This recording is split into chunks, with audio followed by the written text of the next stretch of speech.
coming in. I'm Chaya. I am working in AI for the last 8-10 years in Pakistan. My background is in data science and computer engineering, and I'm so glad to be here. Thank you so much for Catalyst Labs to, create this opportunity for us to talk about AI agents and the future of AI in Pakistan. I have my panelists with me. I'd like for them to introduce themselves. Mr. Ehsan. Hi, my name is Ehsan Mashkoor. I'm the co-founder for C-Square and Y Industries. So I'm actually perfectly positioned in between two companies. One is a legacy company, so one company is eating the other company out, and I'll tell you how. And the future is agentic, and we'll talk about it. Hi everyone, my name is Daniel Baig. I'm the co-founder of MyAlice.ai and Raven AI. Both of them are in the agentic AI space. We typically work with e-commerce, retail, small businesses, medium businesses, anyone who's working online. We try to transform their customer support operations through an omni-channel platform. Thank you so much for introducing yourselves. So we'll get into the conversation and how we've been, seeing online in LinkedIn and everywhere that the future is agentic, especially since ChatGPT and OpenAI kind of created these transformer-based models, and all these other players have come in to create AI models that are more human-like and conversational. So I want to open the conversation from, discussing about how agentic AI is the next thing. The future is agentic. The future is AI. We have to incorporate it in one way or the other if we want to be part of the world. And, we need to use it to create goal-driven systems. So I want to ask my panelists that how do you see agentic AI transforming traditional business models in Pakistan? So you see, traditional AI was very input-oriented, right? And agentic AI is goal-oriented. So now in agentic AI, first of all, earlier on we needed a lot of compute power, a lot of GPUs, and it was expensive. Right, agentic AI can be sort of available. They're very sort of lean models and everything, and it's accessible to anyone. Now we've been sort of working in the agentic, and agentic AI is the future. And I think for all startups and for all SMEs, if you're starting a business now, you need to get the ground fertile and for tomorrow, because you need to start using agentic AI day one because it's much easier, and you as a founder, if you're using it, you'll be able to make everyone else around you use it. So just like I said earlier that, one IT service business, which primarily, we've been running 15 years, we work with 22 banks in Pakistan. We've done a lot of work in the Middle East. We work with half the government in Saudi Arabia. And that's an IT service business, just like majority other companies in Pakistan are IT service oriented. And since the AI company that I founded about Y Industries, which I founded around 3 years ago, I am just seeing that one company does call centers for banks and deploys Genesis, which is a customer experience solution. And the other company is providing AI agents, right? So they're just replacing human agents. Right, so if a bank traditionally used to buy licenses from another company of mine for chat and for inbound voice, now AI agents are able to do all of that. So I'm seeing this cannibalization happening in front of me. I'm fortunate to be sitting in the middle of this entire transition, and I think innovation is needed. But for all startups, my advice is that make the ground fertile today. To be able to actually churn the benefits, because tomorrow when you're scaling, you don't need to hire thousands of people, and to be globally competitive, agentic is the way forward.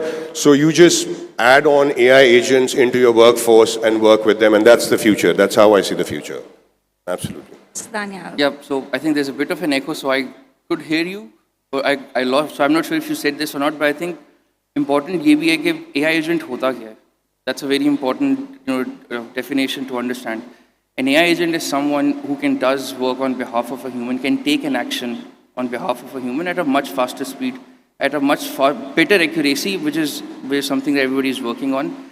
How can it impact specifically in Pakistan? I think like Ehsan backstage was mentioning, Pakistan mein SMEs जो हैं, they contribute about 60 to 70% plus to the GDP, right? तो हमारे बहुत छोटे scale के businesses हैं जो कि अपने ऑपरेशंस को स्केल नहीं कर पा रहे हैं. So they are very small, they are not able to go beyond a certain scale because उसके ऊपर लेबर इम्प्लीकेशंस हैं, वो और लोग नहीं हायर करेगा, उसको एक्सपेंसेस नहीं करने हैं. I think that is where we need to figure out कि how can agentic AI can help and improve the SMEs of Pakistan. Because देखिए, एंटरप्राइज के पास पैसा होता है, they can shell money out to anyone they want to. $100, $200, $300, $400 is not a big deal.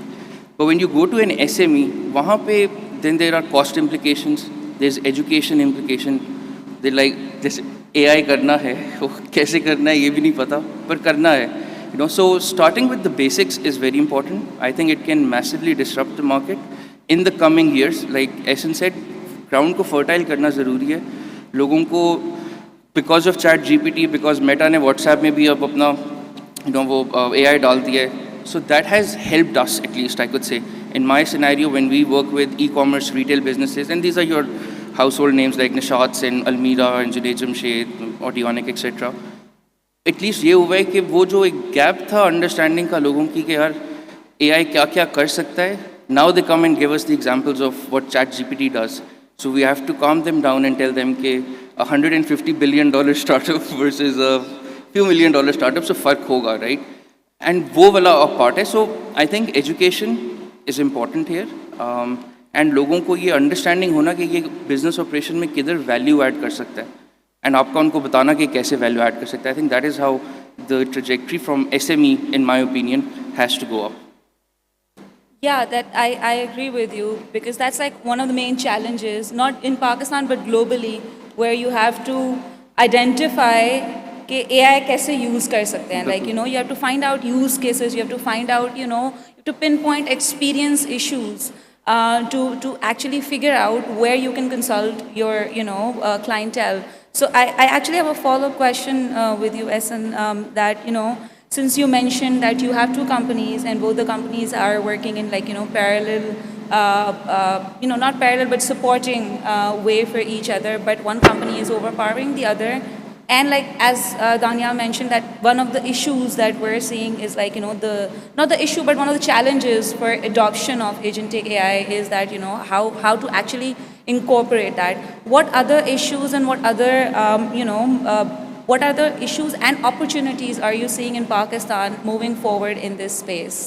I think, you know, so change needs to happen within. It needs to happen at the house, right? So we were talking to this digital bank as well lately, where, you know, one of the consultants said that it's all great, but we first need to make our own employees and our own team start using agentic and start feeling agentic, and then they will be able to actually create services that meet specific services. But what I think is, in this space, and I think particularly in Pakistan, you know, there are a lot of use cases. I mean, let me come into two use cases. One particular use case was for a factory which had a downtime of 7 days if there was a faulty part or anything. So a mechanical engineer used to go, he used to troubleshoot, it used to take him time.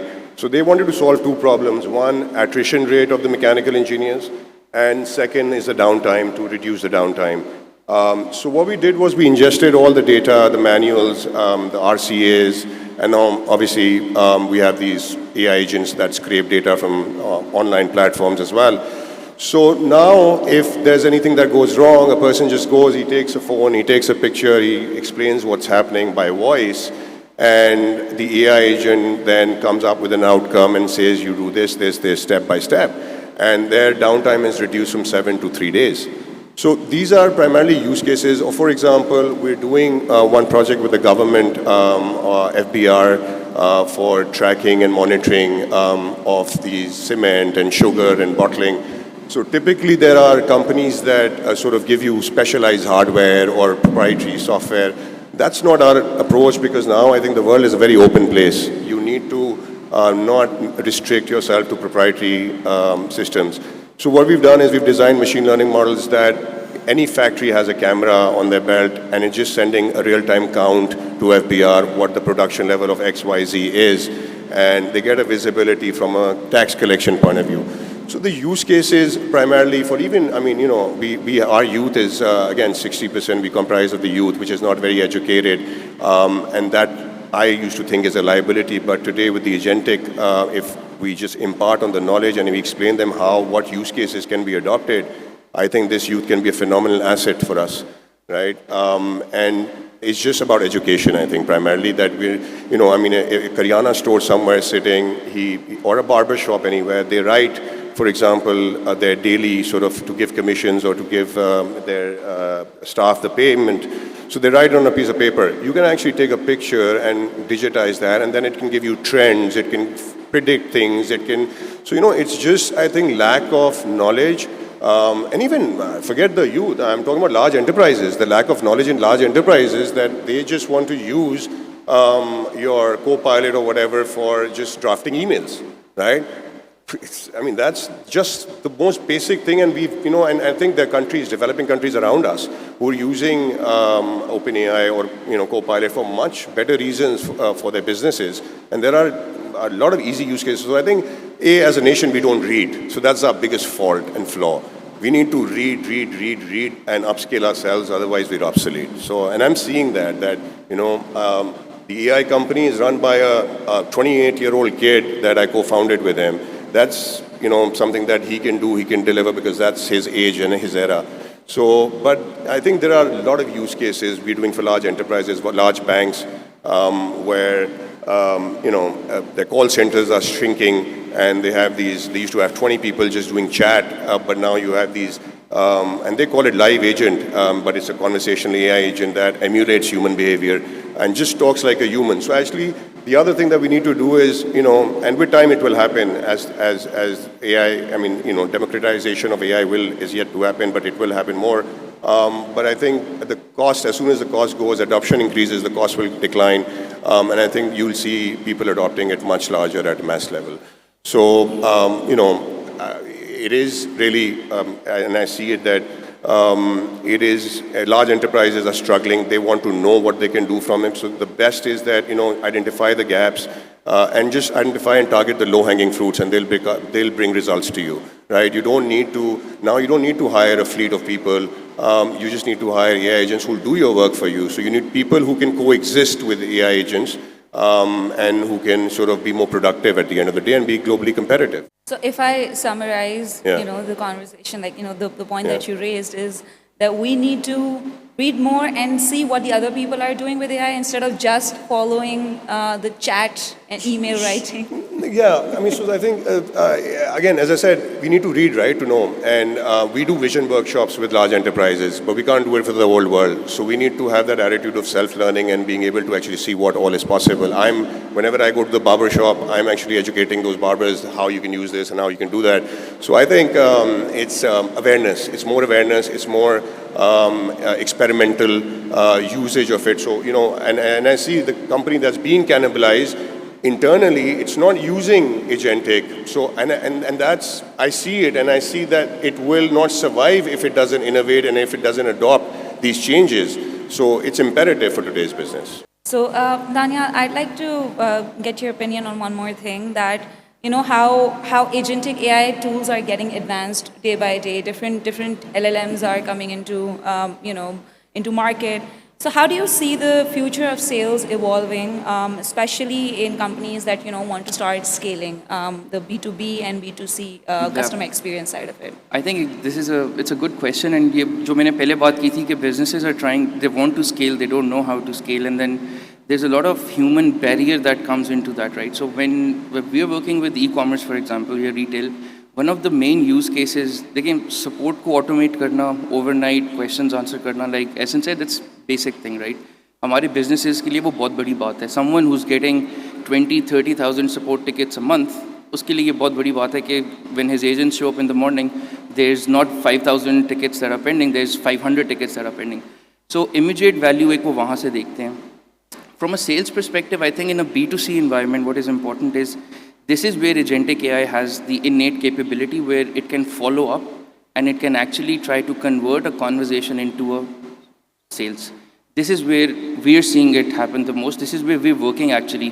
क्योंकि जब हम direct to consumer businesses की बात करते हैं, their money is basically everywhere online, right? So if you are inquiring about a product and वो product की आपने inquiry कर ली but agent ने आपको link भेज के website पे send कर दिया, right? या let's say agent है ही नहीं कुछ रात को तो वो नहीं है, but because अब आपके पास रात को 12 बजे time था, you're going through scrolling and you want to buy something, that's where AI agents come in. They have the ability to actually fetch a product, show you the product, talk to you about the product, the pros and cons. You can tell it budgets, whatever you want to. मैं 5,000 की घड़ी खरीदनी है जिसमें heart monitor भी हो, ये भी हो, वो भी हो. And then from there on, it helps you actually place an order. So e-commerce के लिए या retail के लिए, that is very interesting. I think जो दूसरे online businesses हैं, that are very service oriented, उनके लिए lead generation is a great tool. So agentic AI can basically help you in ensuring कि अगर एक customer आपके पास आ गया, चाहे आपने marketing से बुलाया है या वो खुद आ गया, it will not let it go. It will ensure कि वो उसको it engages with it at some capacity that eventually either ends up bringing you more business or helps you generate more data about who are the potential customers that you might want. But so I just like to follow up to what you just said. Like that's obviously a great use case, and we're doing that. It's not like even when we had rule-based chatbots, we were doing that.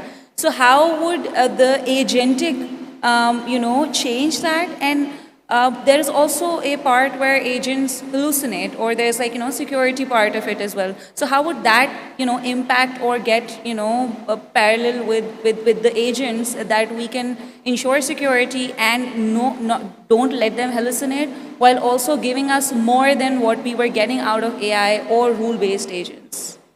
I think I think from a security standpoint, SN can add more value over there because हम लोग कम enterprises के साथ काम करते हैं. Like I said, when we work with enterprise, we try to do things in their own cloud infrastructure. So private clouds में data sets को we try to segregate that layer जहाँ पे public data stays at public site and then any private data like in a healthcare or a financial sector that stays with the business on its own. So either like in the Middle East, a lot of the businesses are using cloud. यहाँ पे on-prem अभी तक is I don't know hybrid कितना यहाँ पे अब हुआ है, but वहाँ पे hybrid structure चल रहा है. So security standpoint से I think it's your own policies, how you have a SOC 2 ISO kind of a क्या कहते हैं certifications done from a company infrastructure standpoint. From a AI standpoint, I think it's more important कि आप किस तरह के data के साथ deal करें. SME level पे nobody cares to be honest. So उनको सिर्फ ये होता है कि मेरे customer का data आप किसी और को बेचें मत, बाकी आप उसका जो मर्जी करें. I don't care. So I think from a security standpoint, that is one thing. जो आपने दूसरी बात की, I think that was your first question. And how it's different from rule-based. I think hallucination, probably SN has something to add. Yeah. So hallucination is very interesting. So we work with 5-6 large banks who were brave enough to sort of take the dive into, using LLMs. Now, obviously, look, your generalized, your publicly made LLMs, which are sort of trained on generalized data, public data, they will hallucinate. There is no two questions about it. What we have done is that, there is a lot of data within the organization. There is chat conversations, audio recording. There's a lot of data. So you basically ingest. So what we do is we do a hybrid model with banks, which are, which were reluctant to open up to cloud entirely. So it's a hybrid model. And in that hybrid model, what we do is we ingest data, historical data, to understand the nuances and semantics of that particular business. Because a person, for example, an individual at XYZ bank and their employee or their customer talks in a particular manner, right? Your OpenAI does not know that, right? Like, for example, we were doing this pilot for a bank, Faisal Bank, where you ask OpenAI, what's my profit on this much deposit, and it'll just give you a profit, but it does not understand as it's Islamic bank, right? So with our AI agent, you say that, what's the profit? It'll say it's an Islamic bank, it's riba free, and and then you say, I don't believe you. So it can reason out with you. It can give you Sahih Bukhari, for example, if you want, right? So it'll really go to that level of reasoning with you, which is, I think, a big advantage. Now, so ingesting the data is what restricts or sort of gives you better results, gives you more accuracy, more speed.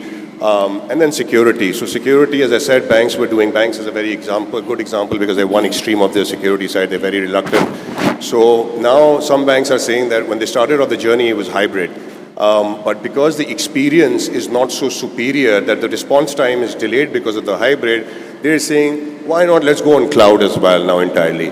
So the openness, businesses are realizing they need to open up, they need to sort of have those balances between that. And we've still, obviously, working with banks, we comply with all the security parameters. They have a very big list of security. But they also need to then do some sort of, they need to drop out something to give a better experience. So there has to be a choice at their end, but a lot of them now are comfortable moving on to cloud as well. So yeah.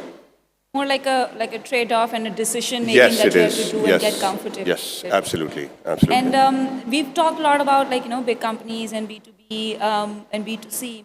But I'd like to touch base on the startups. So, with the change in types of products that are, being created now with the focus on AI, how should startups try to incorporate AI in their products, and what kind of issues they might encounter?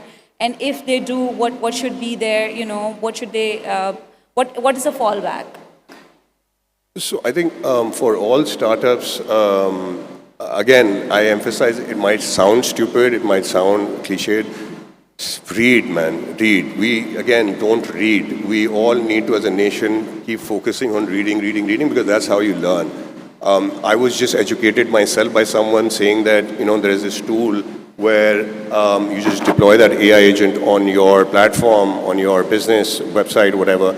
It will give you, it'll scrape data so based on psychographics, it will tell you that your competitors' marketing advertisements or whatever, how are people responding to that, and it'll generate an advertisement. If it's responding, a competitor is responding well, so, you always learn every day new. So I think, again, as I said earlier, make the foundation agentic of your startup, for sure.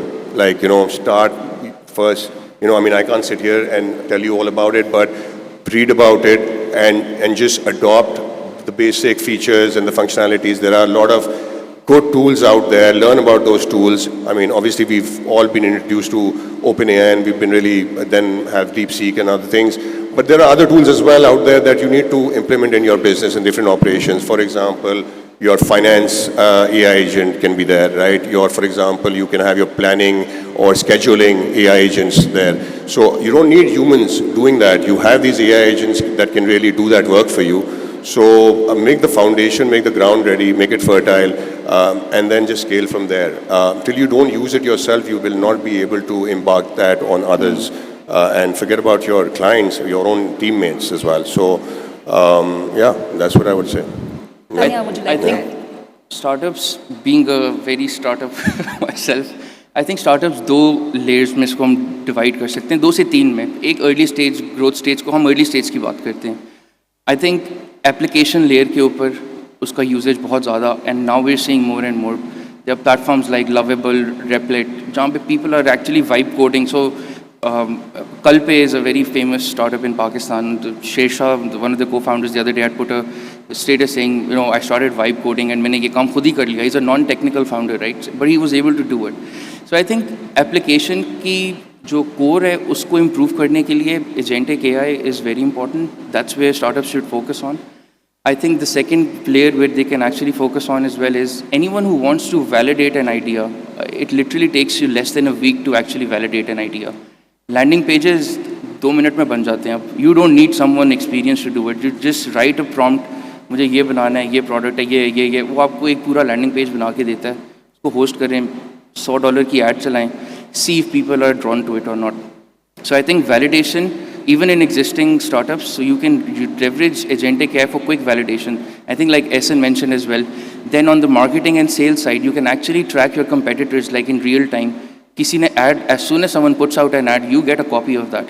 You're able to see across 20 competitors across 50 different, for example, or 10 different countries, कौन क्या कर रहा है, कैसे कर रहा है, कौन से words use कर रहा है. So tracking competition, that's the second part. I think the third part where I would say they could leverage is their own product. So आप जब product के अंदर AI enabled features डालें, that is very important as well, because जैसे lending है, for example, micro lending है, that is now moving towards AI based credit scoring, right? So अपने product को कैसे improve कर सकते हैं? There's a lot of, like he said, there's a lot of material out there. There's a lot of people that you should follow over LinkedIn, over different platforms and mediums, Reddit वगैरह. and try to find out where can agentic AI or people who are already done it can actually help you leverage it for your own startup. Within Vai, I think 30% of the workforce that is doing Python developers is AI agents actually. So they're working round the clock and they're so productive, they have no issues, right? So we get a lot of our workforce and a lot of our automation, we're using other tools. We're not using our own tools. You don't have to make everything. There are things out there, use them, right? To optimize and to sort of make your business efficient at the end of the day. I think with just adding one last small point, Yeah, yeah. go to market mein, even like from, all the way from finding your ICP, which is ideal customer profile, to enriching it, to reaching out to it, to prioritizing and usko personalize karna, everything is being done through AI these days. So you'll see these businesses that using a bunch of 5 or 7, 8, even 10 tools at the same time, and they're doing it at a mass scale. So वो खुद ही identify करता है कौन relevant है, आप उसको एक prompt दे दें, उसमें लिख दें, उनकी लिंक्डइन प्रोफाइल्स निकालेगा, स्क्रैप करेगा, देखेगा वो क्या बात कर रहा है, उसको मैसेज करेगा, पर्सनलाइज करेगा कि तुमने ये पोस्ट की थी 2 दिन पहले, you know, so we are in the similar space और XYZ. So contextualization is very important. So in a go-to-market for a startup, it has become very essential now to use these tools.